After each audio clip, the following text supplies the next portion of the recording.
Nah, saudara, hari ini kita akan memikirkan judul yang sedikit menarik. Gak tahu bagi saudara menarik ya, tapi ini lagi ramai dan menghangat, judulnya Kamala Harris atau Donald Trump. Ya, di mana-mana orang-orang berbicara soal nanti yang terpilih itu Kamala Harris atau Donald Trump. 3 hari lagi Amerika akan memilih calon presidennya. Warga negara Amerika akan memilih calon presidennya. 2 calon sudah dijagokan, yaitu Kamala atau Donald. Kamala Harris dari Demokrat. Saudara, kita tahu partai yang liberal, ya, yang berkuasa saat ini. Menurut sebagian manusia, kalau Kamala Harris yang menang, maka Amerika akan makin liberal, akan makin liar, ya. Mungkin kebebasan aborsi bukan lagi ditentukan oleh state, tapi bisa ditentukan oleh federal, itu akan diperjuangkan. Ya.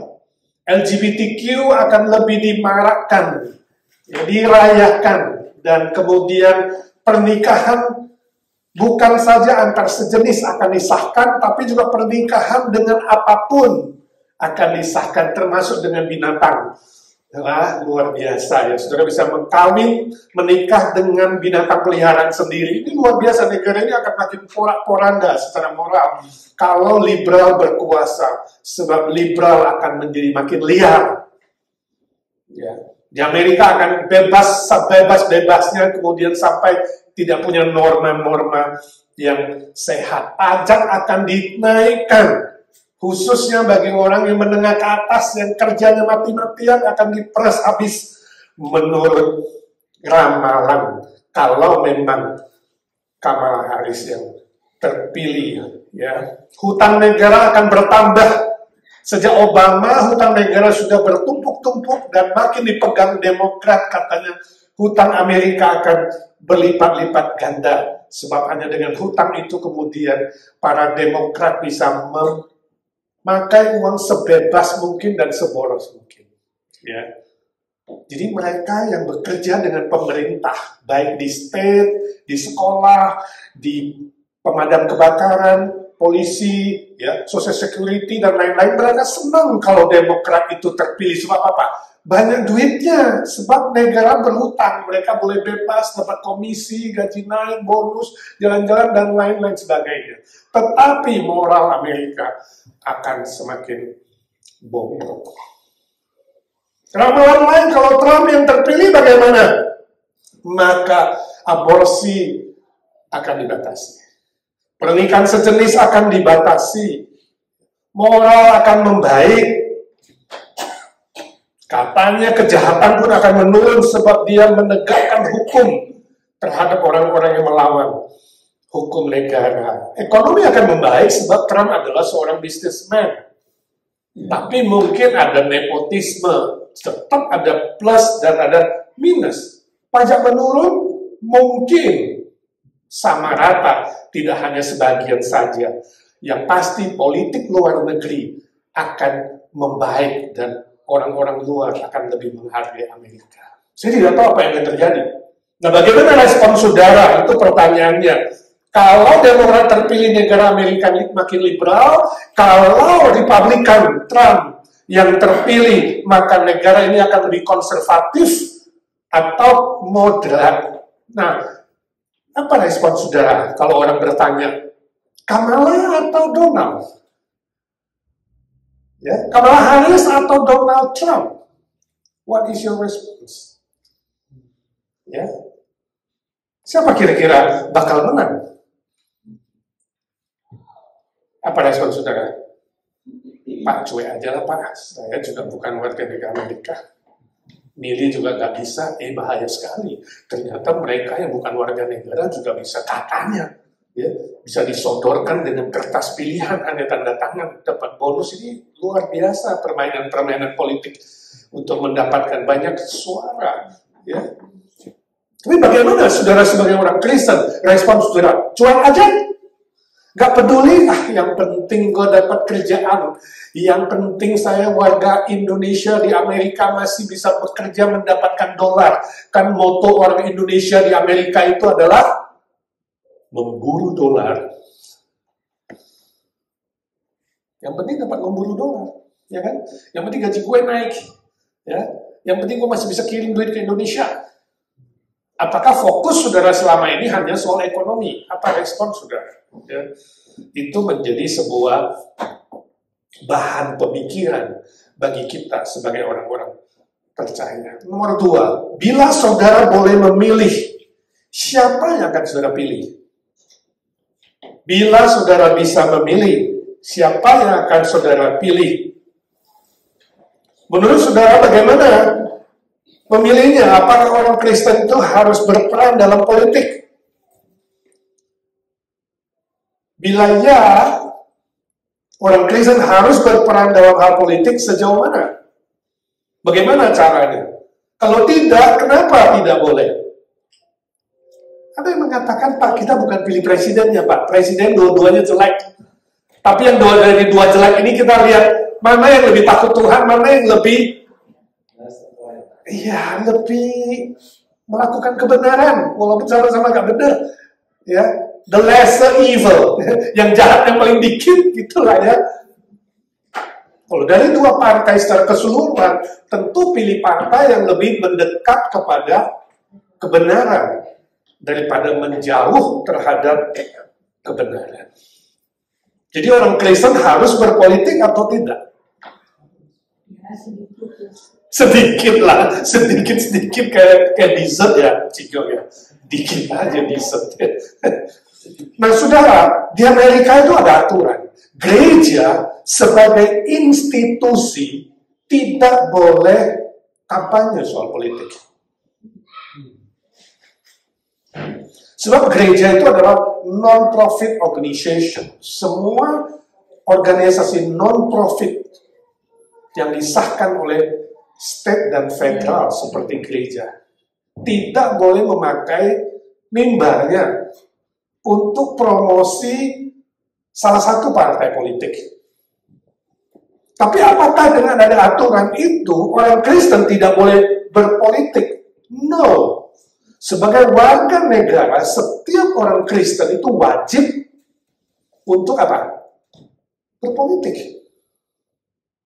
Dalam arti politik yang sesuai dengan ajaran kebenaran firman Tuhan. Ya, jadi orang Kristen tidak serta-merta kemudian menjadi orang yang cuek, gak peduli, gak mau tahu, melarikan diri dari tanggung jawab politiknya, ya kan? Ataupun golput, ya, golongan putih, ya, tidak ke kiri, tidak ke kanan, no. Tetapi kita dipanggil untuk bisa berperan di dalam negara di mana kita tinggal, untuk bisa membawa pengaruh, membawa dampak yang baik, yang positif, ya. Terlepas dari calon presidennya bagaimana, terlepas dari kelemahan, kekurangan daripada calon-calon yang harus dipilih. Jadi orang Kristen bukan asal pilih atau tidak memilih, tapi harus ikut berperan memilih dengan tepat, sesuai dengan ajaran firman Tuhan dan sesuai dengan tanggung jawab moralnya. Itu yang menjadi pegangan kita dari diskusi nomor 2. Nomor 3, bila pemerintah yang berkuasa bertindak sewenang-wenang dan melakukan hal-hal yang melawan kebenaran firman Tuhan, bagaimana seharusnya orang Kristen itu merespon? Semua bagus-bagus responnya. Demo juga bagus dalam arti demo yang benar. Demo itu bukan berarti saudara mikirin anarkis, ya, kemudian bakar-bakar, lalu ngerampok. Bukan, bisa demo yang baik, yang benar, yang sesuai tadi, mirip-mirip petisi, tapi bisa mengarahkan massa. Kalau kita melihat sejarah Alkitab ya, semua nabi-nabi perjanjian lama itu dipakai Tuhan untuk bersuara ketika rajanya tidak benar. Ketika Israel mulai diperintah oleh raja, dan kalau tidak benar, nabi-nabi pasti berbicara. Musa aja mencari Firaun. Nathan menegur si Daud. Semua dipakai oleh Tuhan, semua nabi-nabi.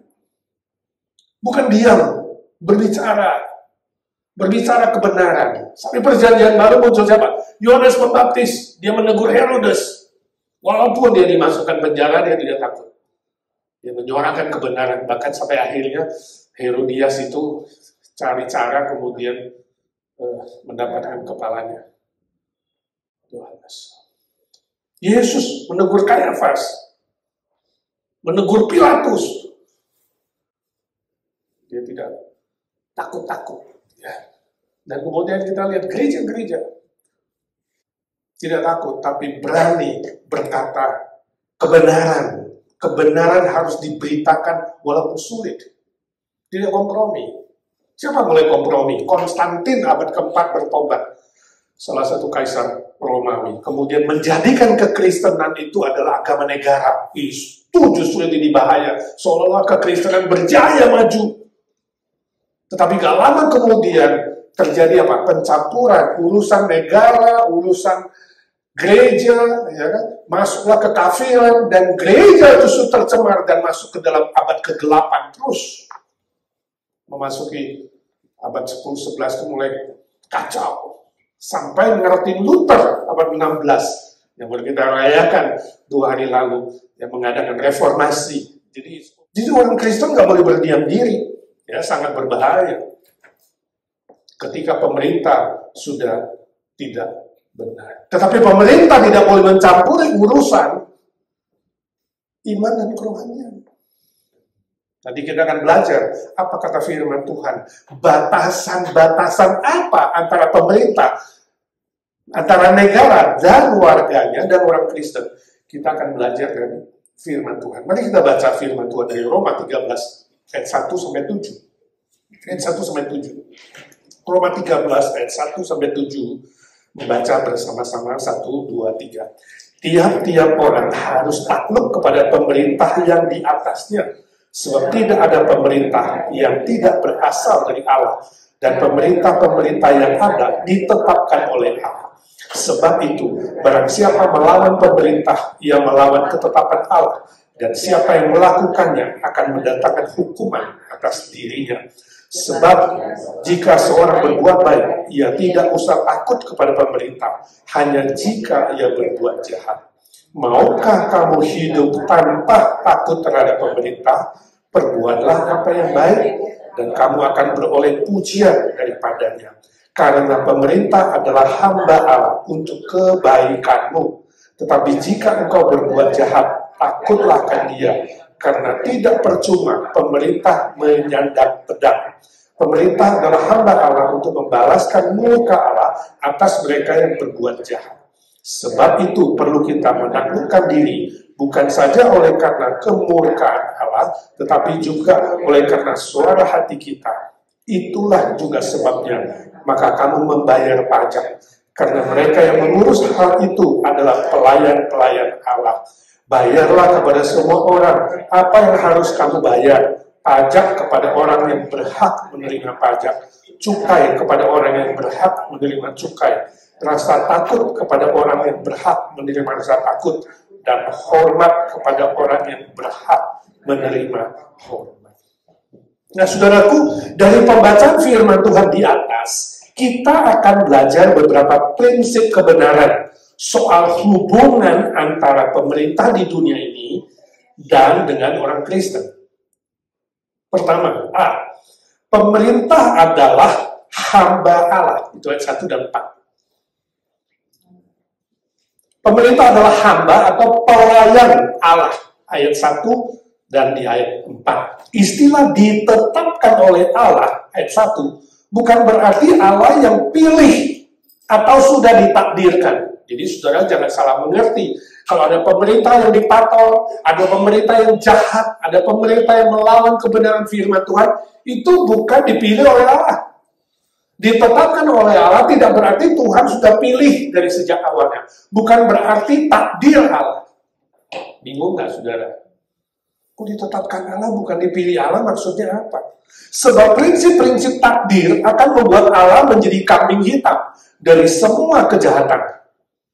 Jadi kalau saudara mengatakan, ini negara diktator nih, pemerintahnya bunuh-bunuhin rakyatnya, ini gara-gara Tuhan, yang sebab Tuhan yang pilih dia sih. Loh, kambing hitamnya siapa? Tuhan. Sebab saudara mengerti itu sudah ditakdirkan oleh Tuhan. Bukan itu maksudnya. Dan saudara akan membuat manusia melarikan diri dari tanggung jawab atas kebebasan mereka. Manusia punya kebebasan untuk memilih. Termasuk pilih presidennya. Ya, jadi bukan Tuhan yang memilih, rakyat yang memilih. Kalau negara-negara yang ada pemilunya. Tapi kalau negara yang nggak ada pemilu seperti Korea Utara kan nggak ada pemilunya, betul nggak? Sebab negara komunis dan diktator sudah diturunkan dari kakeknya si Kim Jong Un, ya kan?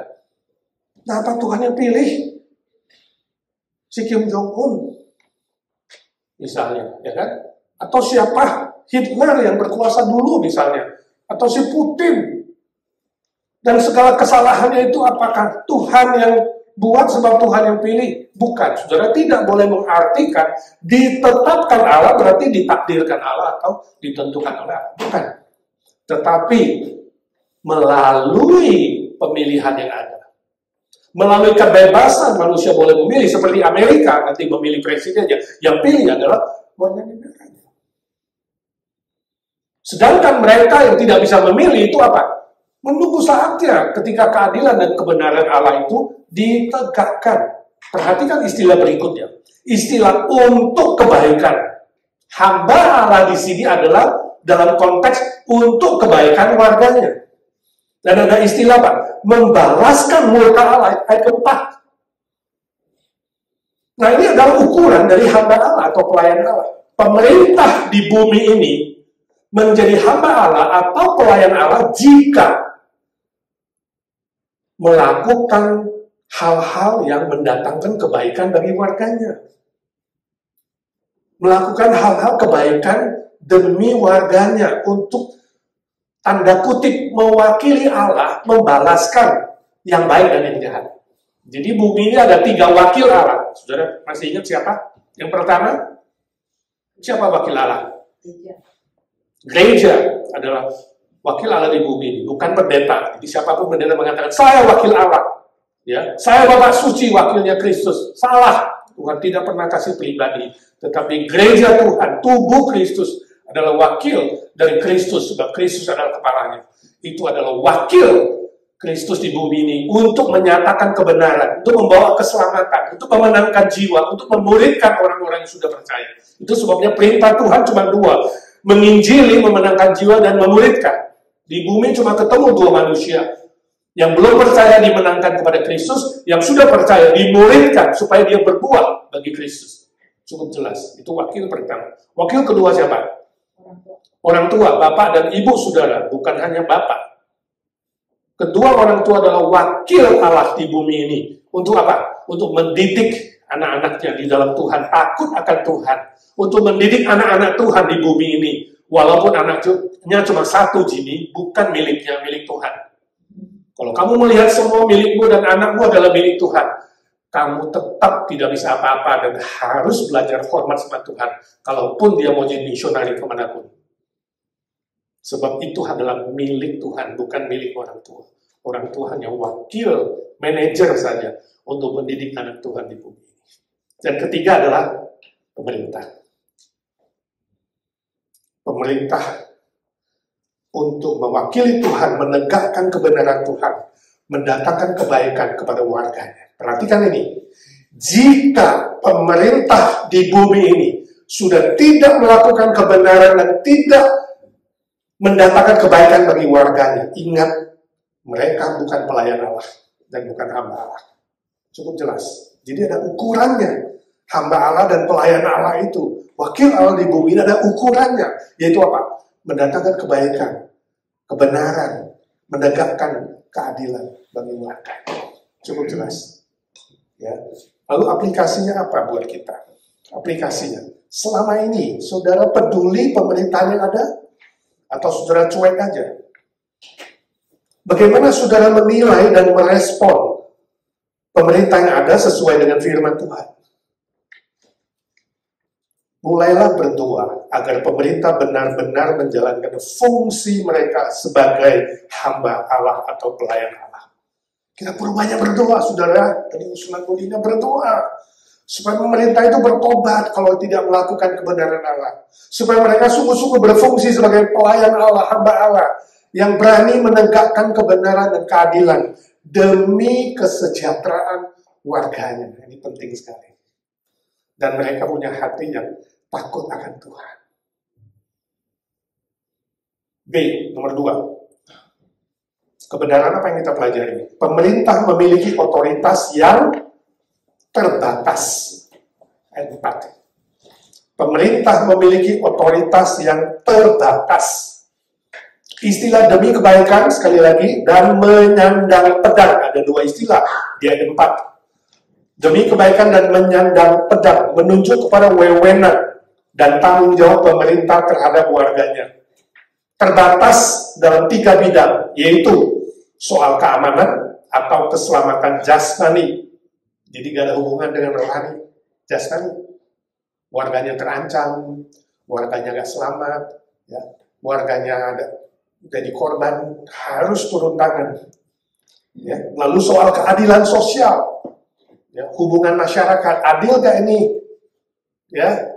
Kalau kita mengatakan istilah pro-choice, pemerintah katanya mau membela hak wanita untuk memilih. Wanita punya hak untuk memilih dia mau bayinya atau tidak mau bayinya, tapi lupa pemerintah juga harus membela hak si bayi di dalam perut itu walaupun belum lahir. Bahwa bayi itu pun bisa punya hak untuk hidup. Itu yang tidak dipikirkan. Apakah adil kalau kita membela hak mamanya, tidak membela hak anaknya misalnya? Ini contoh keadilan. Nggak gampang. Ketika membela hak LGBTQ, pernah nggak memikirkan mereka juga punya definisi pernikahan yang tradisional? Apakah pernikahan tradisional harus juga menyetujui? Bukankah kita bisa hidup dengan perbedaan definisi? Asal sama-sama menghargai hak dan kewajibannya. Ini penting sekali. Untuk tadi petisi itu yang diajukan oleh si Ira. Bahwa kalau mau bicara hak, keadilan sosial, mari bicara dari semua pihak secara fair. Jadi bukan memaksakan ya, definisi. Kalau saudara mulai memikirkan definisi-definisi yang muncul akhir-akhir ini sangat berbahaya, saudara. Ini kembali kepada Kejadian pasal 3, ketika iblis mengajak Hawa untuk mengganti definisi. Ya kan? Iblis bilang, hei kamu akan jadi Allah. Kamu tahu pengetahuan baik dan jahat. Kamu yang tentukan definisi baik dan jahat, bukan Tuhan. Bukan Allah menentukan mana baik, mana jahat. Kamu yang menentukan. Itu sebabnya makanlah buah itu. Sih, mulai dari situ. Iblis punya tawaran cuma satu. You berhak bikin definisi sendiri. Dan hari ini kita melihat begitu banyak definisi dan istilah. Begitu istilah baru keluar, selalu melawan Allah. Sebab manusia ingin menjadi Allah, menciptakan yang baik dan jahat, tidak mau mengikuti ukuran firman Tuhan. Ini problemnya. Kembali kepada dosa pertama. Hebatnya iblis. Makanya muncul hari ini ada pro-choice. Muncul istilah kemudian membela keadilan sosial, ya, hak kemiskinan. Tapi melanggar hukum dengan melakukan hal-hal yang melawan hukum negara. Keadilan, ya, ingat. Dan yang ketiga adalah soal kesejahteraan warganya. Apakah memikirkan kesejahteraan warganya secara menyeluruh, tidak diskriminasi? Ini penting sekali. Ya kan? Jadi, saudara, untuk itu negara perlu ada hukum-hukum yang baik, benar, dan adil tanpa diskriminasi dalam semua bidang secara horizontal. Horizontal. Urusan pemerintah adalah horizontal. Pemerintah tidak boleh mencampuri urusan iman dan kehidupan rohani warganya, urusan vertikal bukan urusan negara. Pemerintah tidak berhak melarang berdoa di sekolah. Muridnya kalau Kristen boleh berdoa di sekolah, boleh bercerita tentang imannya di sekolah, harusnya boleh. Kenapa dilarang? Ini penting sekali. Ya, ketika pemerintah mulai mencampuri urusan iman pribadi dan kerohanian seseorang dan membatasi gerakan manusia dan kebebasan berbicara kebenaran, di situ telah melanggar definisi pemerintah sebagai pelayan Allah dan hamba Allah. Ya, sangat hati-hati. Aplikasi, sejauh mana saudara sudah berperan dalam politik yang mendatangkan kehidupan sosial yang baik, benar, dan adil. Jadi kalau saudara melihat ada hal-hal yang nggak adil, hal-hal yang nggak benar, jangan jadi golput, jangan cuek, jangan diam-diam. Tadi sudah dikatakan, boleh demo yang sehat, boleh petisi, boleh doa, boleh bersuara, mengatakan kebenaran, nggak perlu harus takut. Ya, Tuhan akan bela saudara. Ya, jangan cuek terhadap perkembangan sosial politik demi menegakkan moral yang benar dalam masyarakat. Sesuai dengan kebenaran firman Tuhan. Saya nggak tahu, nggak gampang, karena di kantor, di biasa tempat kerja, saudara juga dilarang untuk berbicara kebenaran, betul kan? Jadi dikit-dikit dianggap itu politik. Wah, politik tuh, padahal kita mengatakan kebenaran dibilang politik. Ya kan? Sangat berbahaya. Bagaimana saudara berani nggak berperan? Termasuk diskusi 3 hari lagi, ini Kamala atau Donald Trump nih? Ya, saudara ikut berbicara atau diam-diam aja melarikan diri kalau ada diskusi politik di kantor saudara, saya tidak tahu. Ya. Jadi pertanyaannya Kamala atau Donald Trump? Back to our topic. Kamala Harris atau Donald Trump? Ingat, bukan Tuhan yang pilih. Saudara yang pilih. Warga negara Amerika yang pilih. Bukan Tuhan yang memilih. Ya. Saudara diberikan hak suara dan kebebasan. Ingat, suara terbanyak bukan suara Tuhan. Siapa yang berteriak, Hosana, Hosana, Yesus Raja, orang banyak. Berapa hari kemudian apa? Salibkan dia. Siapa yang teriak? Orang banyak, mayoritas. Suara mayoritas belum tentu suara Allah dan seringkali salah. Suara kebenaran, firman Tuhan selalu benar. Sebab itu sifatnya mutlak. Ingat, ya. Suara terbanyak, bukan suara Allah, seringkali salah. Jangan ikuti suara mayoritas, saudaraku. Jangan ikuti perasaan. Nah, tergantung perasaan lah. Gimana kalau aku suka ya, lihat mukanya itu udah muak, ya udah enggak. Bukan perasaan, saudara. Ya. Jangan demi kepentingan diri. Yang penting gaji gue naik, yang penting gue gak dipecat. Bukan memikirkan kepentingan pribadi. Bukan memikirkan kepentingan partai atau kelompok sendiri. Bukan. Tapi pilihlah sesuai kebenaran firman Tuhan.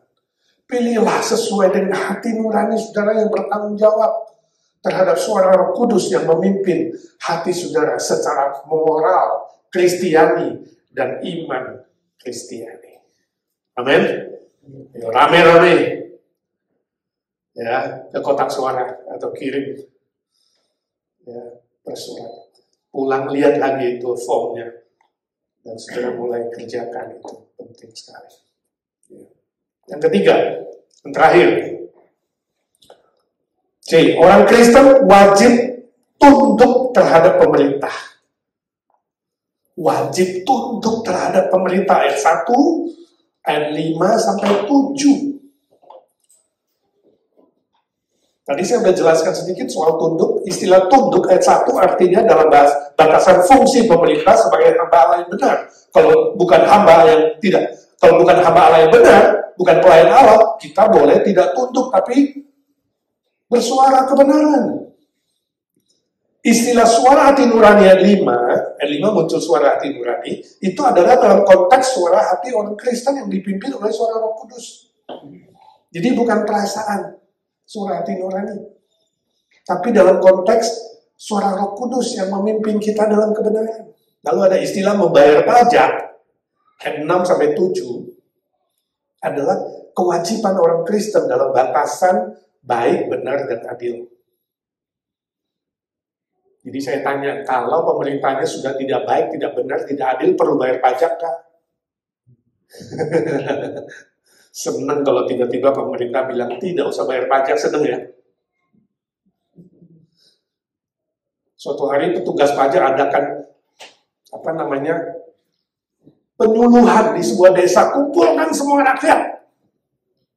Dan kemudian petugas pajak mengatakan, saudara-saudara, mulai hari ini sebagai pimpinan pajak saya ingin umumkan supaya saudara membayar pajak dengan senyum.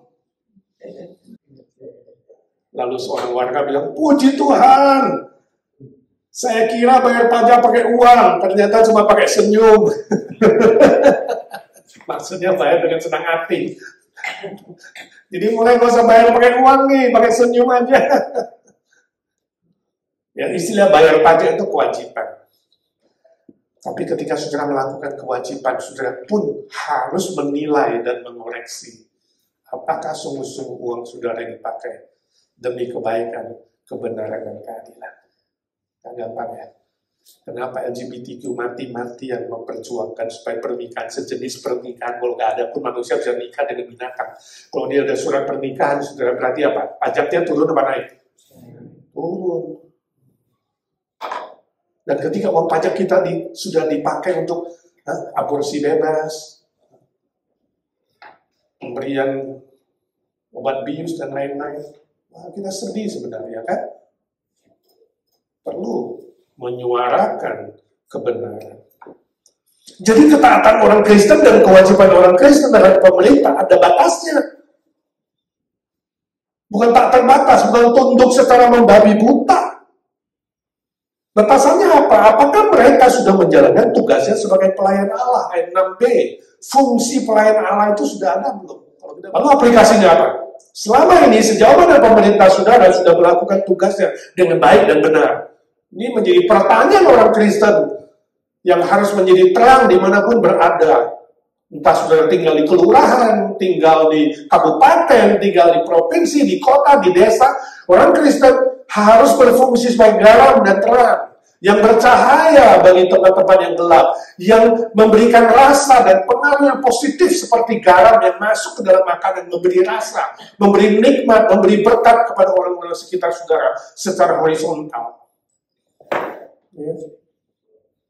Sejauh mana pula saudara melakukan kewajiban saudara sebagai warga yang baik? Bisa nggak kamu disebut warga negara yang baik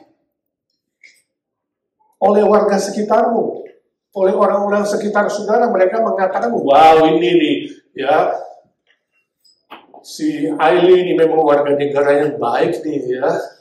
Jadi kalau pemilihan lurah itu bisa terpilih jadi lurah, ya, bukan palurah tapi bulurah. Ya, calon. Wah ini nih Jimmy nih calon wali kota kita cocok nih. Sebab apa? Orang-orang melihat itu perannya di masyarakat.